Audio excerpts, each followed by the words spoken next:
Good afternoon and welcome, everybody. Moneyline MMA coverage of UFC Vegas 106, headlined by Gilbert Burns and Gilbert Burns versus Michael Morales. Lots of Moraleses. I almost said Marlon Morales, but this is Michael Morales headlining UFC Vegas 106. This is our first UFC Apex card in a few weeks, actually, so it's hard to complain. UFC Apex cards are never the most exciting ones, but it's hard to complain. We haven't had one in a few weeks now. I think 4 weeks since the last UFC Apex card. And in any case, there's still a decent small handful of good fights on this card. Before we get too deep into UFC 106, let's get back into the results from last Saturday quickly, in which Bilal Muhammad gave up his belt to Jack Della Maddalena.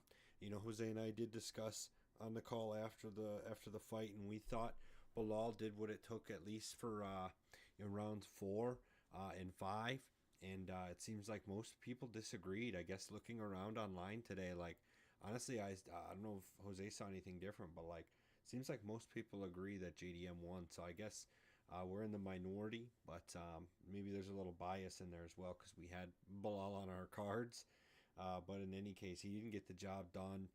No doubt that he didn't come out like with enough of a wrestling mindset, and he stood and banged with JDM too much and allowed JDM to kind of establish some damage. But I don't know, man. That was an interesting fight. Shevchenko defends her belt.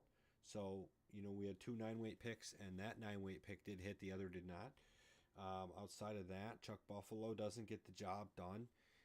He actually got finished. That was a tough one to watch, man. Chuck Buffalo, obviously a favorite here at Moneyline MMA, but Mike Malott just got him in a bad spot and was able to finish him after a knockdown. Just not good at all for Mr. Chuck Buffalo. He needs to utilize more wrestling, if you ask me.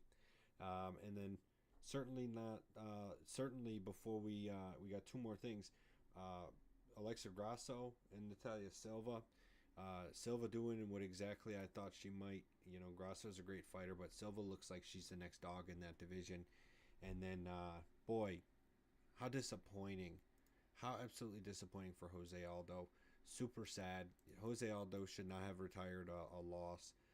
That was very disappointing. The judges fell a little off all night, if you ask me. But in any case, that was the results from our last pay-per-view card. And then overall, Jose and I are going to need to get back in the swing of things here in terms of getting picks correct. Crazy thing is to say, though, I'm going to be starting yet again with the main event. So for anyone new, we start with our locks of the week here at Moneyline MMA. We make 5 picks of the currently 12 scheduled fights for UFC Vegas 106 and weigh them in order of confidence, with 5-weight being the lock of the week most confident pick, 1-weight being the least confident, and we go in order. We don't discuss these together. We only discuss right before the end of the show who our weights are in what order, so we know what order to go to during the show. So that said, my 5-weight is taking us right into the main event for 3 straight weeks in a row. This isn't a common occurrence here, but obviously with the odds here, it's kind of ridiculous. You know, Michael Morales is minus 770, Gilbert Burns plus 480. You know, it would be kind of nuts for me to sit here and put a 5-weight on the underdog when the underdog's favored that much. So, you know, without more than that to say, I've got Michael Morales for this fight. Michael Morales is just kind of a dog all over the place. And obviously, Dorino Burns has his ability on the ground. Not discrediting his grappling ability, never been finished, but Gilbert Dorino Burns is not a wrestler. He's not the kind of guy who can get someone on the ground with good wrestling. In fact, he sports a 37% takedown accuracy percentage, which is not great at all. In fact, in his last loss, he got wrestled by Sean Brady for over 10 minutes of time of that 25-minute fight. So Gilbert Burns is great with jiu-jitsu, but that's pretty much about it. In my opinion, if Gilbert Burns tries to stand here all day and duke it out with Michael Morales, that's about it. Michael Morales not only has a size advantage at 6 foot versus Gilbert Burns listed 5'10". Michael Morales' arms are also listed to being 79 inches reach. That's kind of insane. Gilbert Burns is at what does it say? Gilbert Burns at 71, so that's 8-inch reach disadvantage for Gilbert Burns. I think this fight stays on the feet, and it's going to show Michael Morales is going to look like a giant compared to Gilbert Burns in the cage. And once you see that alone, you're going to be like, I understand why he's a minus 800 favorite. So easy 5-weight pick for me on Michael Morales. What do you think, Jose? Yeah, Nick. So this one I agree with you on Michael Morales, but he is my one pick. He is my one weight, I should say, because even though Gilbert Burns has is on a 3 fight losing streak, he lost to Bilal Muhammad, JDM, and Sean Brady. Current champ, former champ, and obviously Sean Brady is probably going to be up soon at some point to fight for the title as well. So he's just been getting paired up with dogs, and he usually is an undersized guy. He's just pretty small and bulky. He's 5'10", and he even in this matchup he has a 8-inch disadvantage on reach against Michael Morales. So Michael Morales is just gonna, I for a fact know he's just going to use his reach to a strong advantage in the stand up game, and that really is not really that much of a problem for Gilbert Burns because he's continuously like throughout his career has gone and being bigger and taller guys like Jorge Masvidal, Neil Magny, Stephen Wonderboy Thompson. So like these guys have had longer reaches and are good strikers, but he just makes it dirty and just gets up in you and just he closes the distance by blitzing, and then he throws some haymakers, and he's willing to eat some shots and to land his. And he went toe to toe with Kamza, even though he lost unanimous. He just shows that he's willing to come in and make it dirty, and that's the only reason why I have Michael Morales as my one weight is because Gilbert Burns knows that he can't lose 4 in a row, or else he may be on the chopping block now as well himself in the UFC, especially if he's losing to a guy like Michael Morales, who's still up and coming. I would say definitely the biggest test though so far Michael Morales' record and or at least career, I should say. So I think Gilbert Burns, he's gonna have to get dirty and just do some dirty boxing and throw those heavy haymakers. But Michael Morales, I think, is gonna be good enough to just keep the distance and use his reach advantage. Smart, I should say, and not only that, but he's not going to be the best wrestler I think that Gilbert Burns has ever fought against, but he's going to be a decent wrestler. So I wouldn't be surprised if at some point, yeah, he does get a takedown and just racks up some points in that aspect. So I have Michael Morales winning this just because he has all the tools and size to his advantage, and just the momentum as well. It's all on his side. I just think Gilbert Burns, he likes to get dirty. He likes to just bang it out. So and then that's just when he's extremely dangerous. So and he can make it an early night there for Michael Morales. So that being said, I do have Michael Morales, but he is my one weight. Okay. Okay, so we do agree. It just sounds like because I'm with you. I have a lot of respect for Dorino Burns, man. He's had so many good, entertaining, fun fights to watch. Of course, Kamzat being one of the most memorable by far. But I tend to think he's safe. I don't think. I guess what I'm saying is I don't think Gilbert Burns is necessarily going into this fight like, oh my gosh, I'm going to get cut or fired if I lose. I think he's honestly kind of safe. He's losing to top end fighters. Jack Della Maddalena just became champ. Sean Brady is a great fighter. Are you kidding me? Bilal Muhammad just, you know what I'm saying? These are all the guys he's recently lost to. I don't think Gilbert Burns at all is on the chopping block. And I don't mean to also say that he's taking it as a lax, like he's leaning back, like I got this job no matter what. I'm not saying that, but I just don't think he's like stressed out, like, oh my gosh, if I lose, that's it. I think he's got a little bit of a leash, which he should. He's earned it, and with that, I just don't think he's going to have what it takes. I think he's going to have to become the gatekeeper of this division. And in my opinion, Michael Morales passes the gatekeep check. Yeah, yeah. No, I agree with you. Yeah, in that aspect though. So I think Michael Morales will keep as long as he stays just like smart technically, it should be. I think it should almost be an easy win.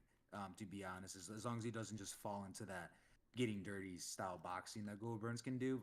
Yeah, But yeah, this is one probably I don't know. Yeah, maybe it could be our lock of the week. But yeah, this is definitely one we both agree on. But you just obviously feel a lot more confident in this one. for sure. So that being said, yeah, that brings us over to my 5 weight, and this is the middleweight bout on the main card between Dustin Stolfus and Nursultan Ruzibev. And right now, Dustin, I'm not seeing him on Oh, I see him. Dustin I was Solfis. about Yeah, to say, he's a betting plus 240 underdog.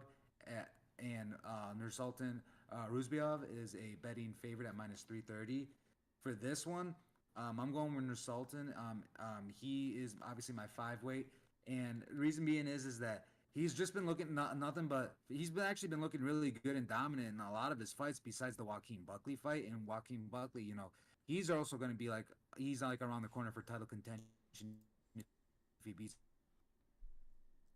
Kamaru Usman. And Joaquin Buckley has just looking like a beast lately. So and but Nursultan in this one, the reason I'm going with him over Dustin Stoltzfus is just the experience. Like at 31 years old, 35-9, he has 20 submissions and 13 KO/TKOs.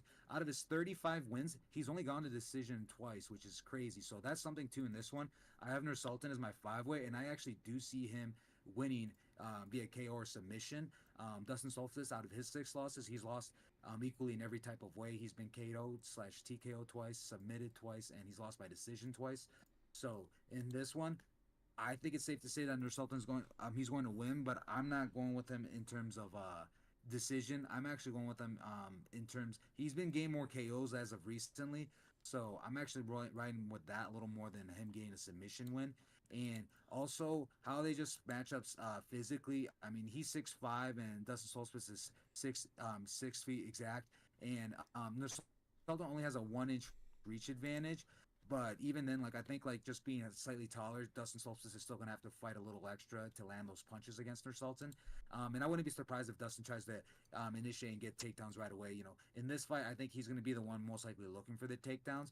He averages 2.31 average takedowns per 3-round fights, and Nursultan really hasn't really been, I think, in the UFC tested yet as of yet with a strong, true wrestler. So, but that being said, I think I think he's going to feel more than confident enough if Dustin takes it to the ground. Again, he has 20 submission wins out of his 35 wins, and he hasn't won a submission in a minute since 2022. But that was in the first round, and a lot of the submissions too he has gotten in the first round. So, if he does, if he, I mean, now I take it back. I said I think he may win via TKO or SKO, but I still take it actually just open that it's not going to decision because I'm not to think about it. I do see Nursultan also probably submitting Dustin Solfitz in the first round. So that being said, I like Nursultan a lot.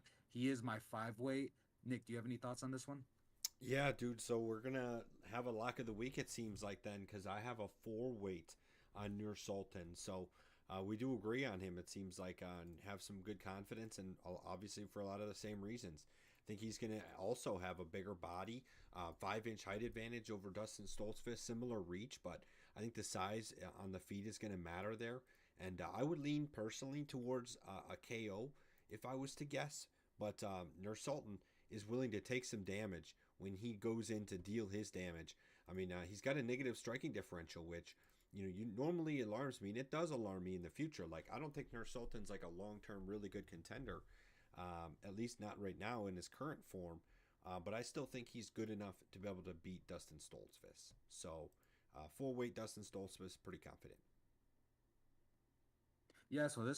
Will be our lock of the week, and not much more to say. I just truly I like Dustin Solstice. He's been looking good, and nothing against him, but he that first round kill over Marc Andre Barrial, that was great. Other than that, like hasn't really got much done, and he's been submitted a couple times himself, 2 in a row against Rodolfo Vieira and Gerald Mearshart. So that's why like I do agree with like there's a good chance he can get knocked out, but that's why also like it's been a while since he's been submitted, and both happened in 1 year. But just the high level of grappling Under Sultan has that he has yet to show in the UFC, I'd be I wouldn't be surprised if this could be a good one for him to really showcase and get that submission win in the first round. But anything's possible. It is MMA, so this is one we both agree on, and it's our lock of the week with a total combined of 9 points. He's my five weight, and Sultan's my five weight, and he is your 4 weight. Yes, sir. Yes, sir. So that's going to take it to, we'll just go to my 3 weight then. And for my 3 weight, I'm going with an underdog here. I'm going to be going with Julian Erosa. He's a plus 144 dog against Melquizel Costa at minus 186. And this is an unpopular pick as far as I'm seeing. There's a lot of people out there that's going with Costa's direction. And honestly, I understand Costa looks good. Costa's coming off of a couple of wins against a guy I'm a fan of, C-Rod, Andre Feely.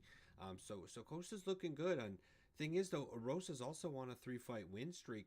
I think Arosa's been looking really good. All three of those fights are first round finishes. In fact, the 5 of his 5 last fights, Arosa either won or lost in the first round.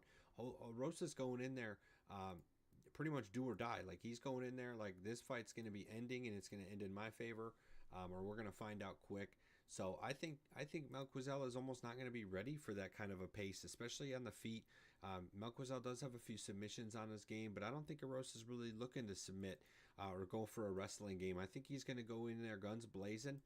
Rosa has over six strikes landed and absorbed per minute, indicating to me that he just has like a hectic, like let it loose kind of fight style.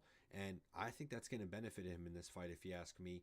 I don't think Costa's going to be quite ready for the chaos, and Erosa's going to bring it home by KO or points. Any thoughts on that, Jose? Yeah, Nick. So this is it looks like it's gonna be our first disagreement of the night.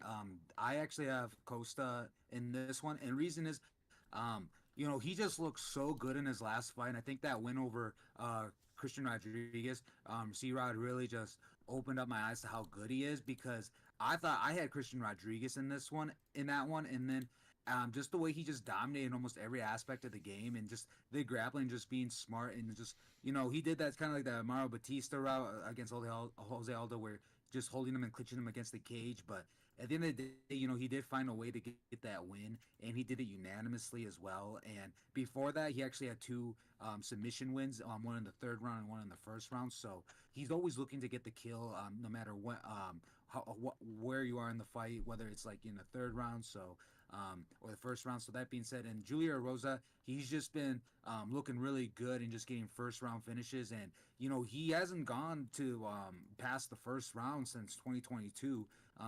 And that being said, like he's just a crazy scary right now. And I think Costa is going to be good enough not to get finished and make it past that first round. And obviously, this is nothing new to Julian Rosa. He's more than well experienced enough. He's 31-11.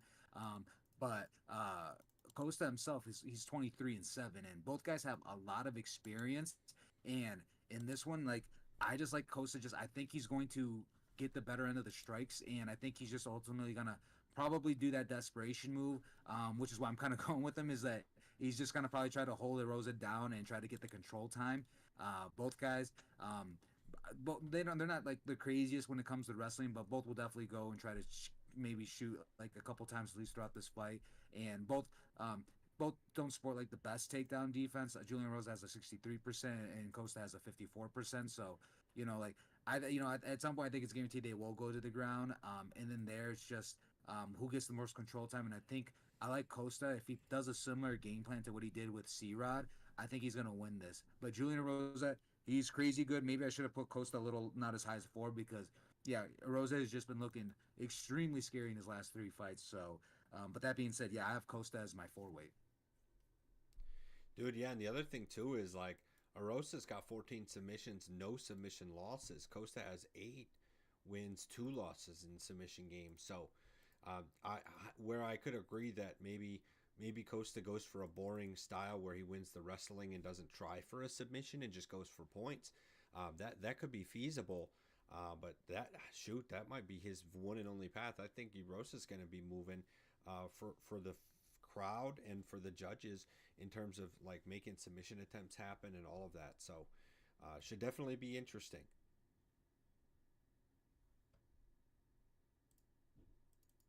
Yeah. So yeah, this is one we definitely both disagree on. I don't have much more to say about Costa. Think I can just jump over to my 3-weight. Yeah. And that being said, my 3-weight, this is the, I believe it's, yep, the light heavyweight bout between Rodolfo Bellato and Paul Craig. Right now, Bellato, he is the betting favorite at -500, while Paul Craig is a plus 340 underdog. This one, I'm going with Bellato, even though I like Paul Craig a lot, and he's looked. I think he's had better. He has fared off better at light heavyweight, so it's kind of cool seeing him coming back up. Because just He just it hasn't been going his way at middleweight. Just lost three in a row, and even before that, he had one win over Andre Nunez, and he lost two before that. So he's just one of those guys where he's being good dudes earlier in his career, and then just kind of slowly started falling off. And so I think this one, they didn't really help him out at all with his opponent, Blotto. He's just been on a tear. He's not been in the UFC nearly as long, but he's just been kind of on a tear. And his last fight he did, it was a majority draw against Jimmy Crute. But other than that, like Blotto, he's a finisher.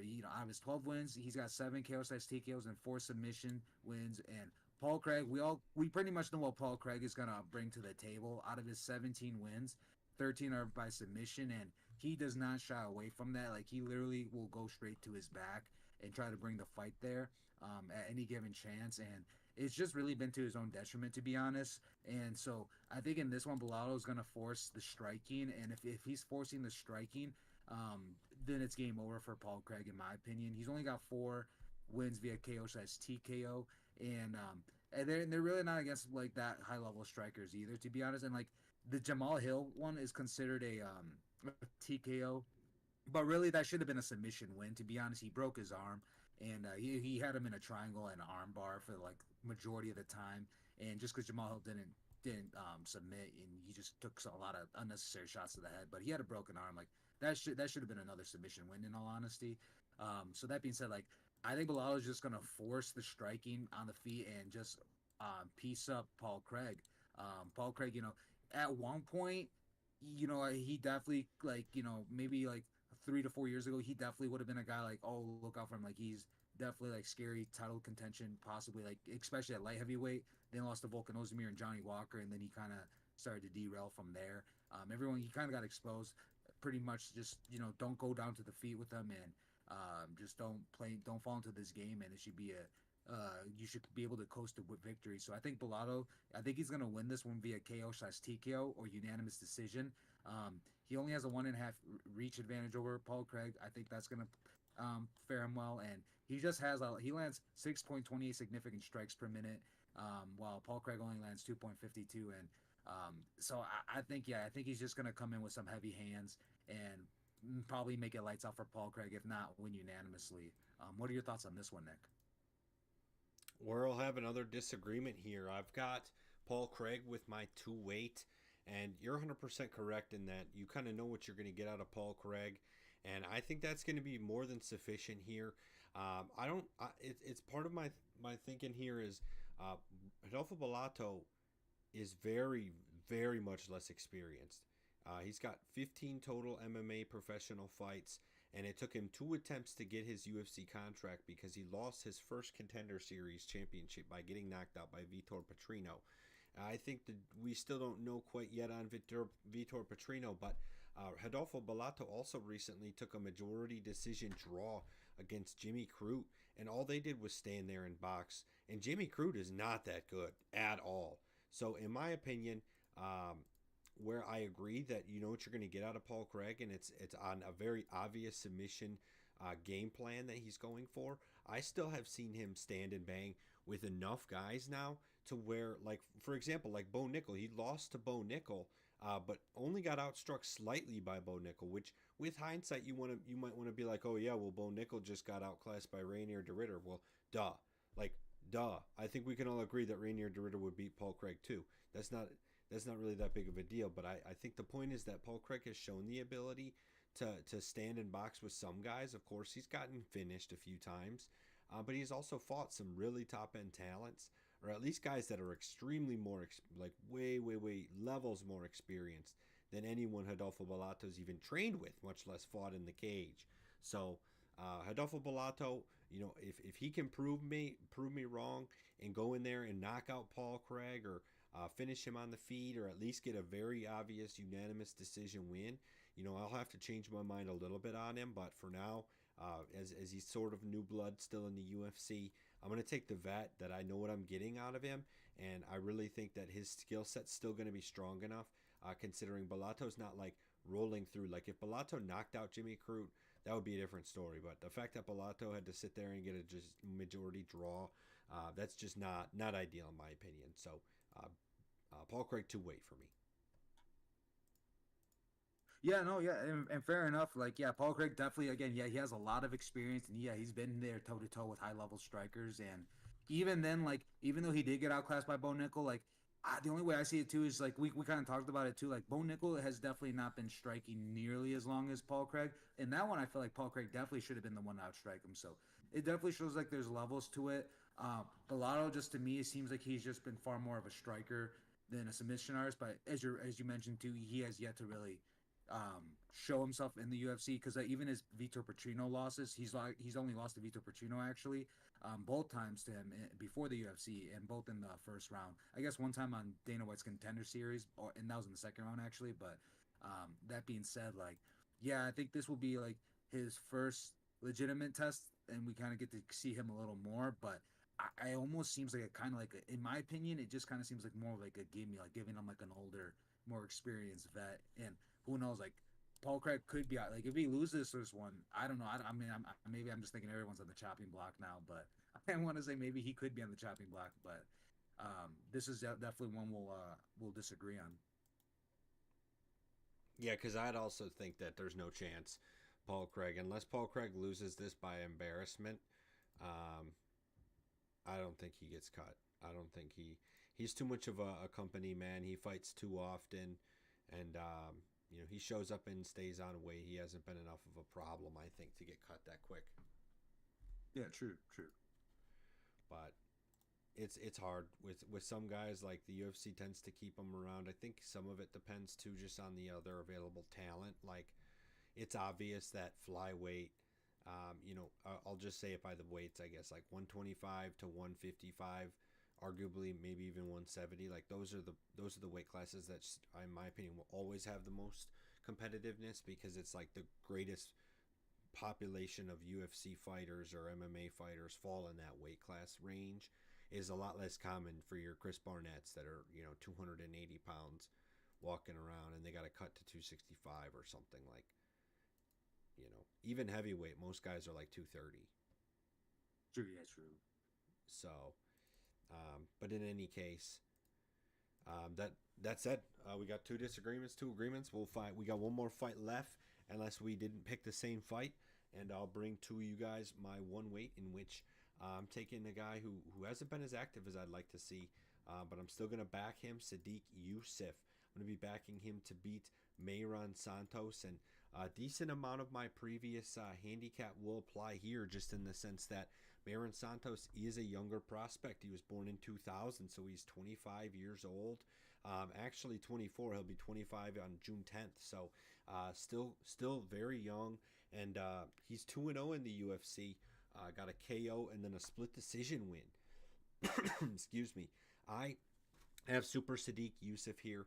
I know he's coming off a couple losses, but let's be real. These are top end fighters he's losing to: Edson Barbosa, Diego Lopez, competing for the belt, and also Arnold Allen is also an absolute stud. So I think Sadiq Youssef is a solid boxer that you can also kind of rely on what you're going to get, and the consistency is what's going to take him to the W column here. Um, I don't even think it's really much to ramble on. Sadiq Youssef has such a good striking differential. I love that he lands over one. He lands 5.6 and absorbs 4.5. I love that differential. I think he's going to be able to deal enough damage to Mayron, keep him on the outside. They have similar height and reach. I just think the experience from Super Sadiq Youssef in his first fight in 2025, I think he's going to take it home. And that'll be my one weight. What do you think, Jose? Yeah, so for this one, I'm going to agree with you. I have Sadiq Youssef. He is by process of elimination. He is my two weight, and yeah, I just think overall he is the better fighter in this matchup. And not only that, but like just more experience. Even though he doesn't have wins over those bigger names like Diego Lopez, Edson Barbosa, and Arnold Allen, he still got went toe to toe with them. And even if he lost unanimous decision, just he still was able to tough it all the way to the end. And doing that against someone like Arnold Allen and Edson Barbosa is definitely not easy. Both those dudes are definitely high level finishers. And Diego Lopez, I think he also opened up as the favorite in that one. And Diego Lopez, obviously, like we ended up finding out exactly how good he is, and he'll possibly be the champ one day as well, featherweight still. And that being said, like, he's just being everyone else that he should have that are just kind of like UFC. I don't want to say journeyman, but like definitely get their ups and downs, like Alex Aceras and Andre Feely. Gabriel Benitez not as much experience yet, but definitely made easy work out of him in the first round. And Mario Santos, like, I haven't seen much of him enough in the UFC yet, but coming off a split decision loss right now, and his only loss is to Dan Argueta, who was in the UFC, but Dan actually just retired last week, actually, and so he's not even no longer in the UFC. And he himself had like a rocky UFC career. Didn't definitely didn't see enough of him. So this is just a hard one for me to even want to side with. Marion Santos, out of his 15 wins, I see that he's got 8 KOs, TKOs, and 7 decision wins. Never is won by submission. So this is, I think we know what we're going to expect on this one. Him versus Sadiq Yusuf. Sadiq, obviously a high level striker as well. So I think this one's going to be on the feet. And that being said, I like just a high volume of punches that both guys land. Sadiq lands 5.66 significant strikes per minute, and Marion Santos lands 4.14. And yeah, I don't think any of these dudes are really going to be going for a takedown. Barely both have ever gone for a takedown. So that being said, I'm going with Sadiq Yusuf. I think he's just overall going to be the better striker in this one. I think he's going to win unanimous or win via KO/TKO. So and he is my 2-way in this one. Yeah, man. So yeah, we'll agree then. KO or TKO, KO, TKO, or decision is what I meant to say is most likely for sure. So yeah, we'll agree on that one, and that'll actually wrap it up then, since that'll be 5 picks from each one of us. My lock of the week, Michael Morales. Jose's lock of the week, Nursultan Rozabayev, and then I don't think we agree on an underdog. Mine will be Julian Arosa, and Jose's got Rodolfo Bellato. No, he's a huge favorite, actually. Paul Craig's the big underdog in that fight. So I'm actually going pretty heavy on the dogs this week. I think Jose's got mostly favorites. So that said, make sure to tune in as always next week. Subscribe. Let us know down below who you're picking, who you're agreeing and disagreeing with. And also, of course, to return next week, we're going to get actually a week off, it looks like. The May 24th is the Memorial Day weekend, and we do not have a card that Saturday. So Memorial Day weekend is without UFC fights, and then they return the last day of May on the 31st. Aaron Blanchfield versus Macy Barber, a main event at the UFC Apex. So for the next 3 weeks, we'll be at the Apex or no fights, and then to return as the first fight card of June, we're getting Davalishvili versus O'Malley in Newark, New Jersey. So make sure to stay tuned in, subscribe so you can see when we're live. And thanks for listening. Let us know who you agree